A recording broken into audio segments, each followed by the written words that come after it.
On a certain morning in June 1997, in the depths of the South China Sea, the cargo ship designated Number 17 lay beached like a ghost on a deserted island chain. A search and rescue team arrived, their footprints the first to mark the sand in decades. Yet, from deep within the jungle came the steady rhythm of footsteps. In a jungle clearing, a massive SOS, assembled from stones far too heavy for one man, not a single footprint marked the ground around it. On the shore, a waterlogged DV camera was found, its shattered screen flickering with a date earlier than the ship's disappearance. The salvaged footage had told a fractured story. On the first day, a young crew member, exhausted and worn, attempted to build a shelter.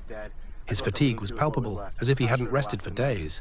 When night fell, the camera captured strange footsteps in the woods, their rhythm eerily unnatural, while every tree shadow stood perfectly still, as if the entire island was holding its breath.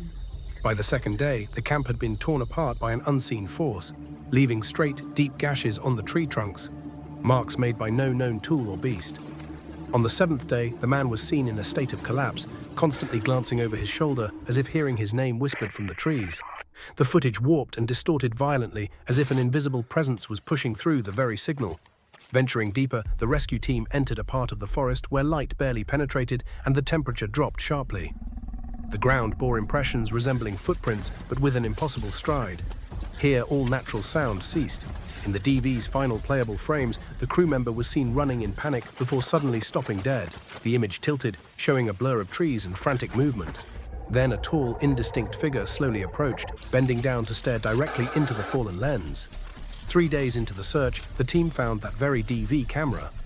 It lay exactly where the last frame had shown it fall. To this day, the island remains officially untouched, and the missing have never been found.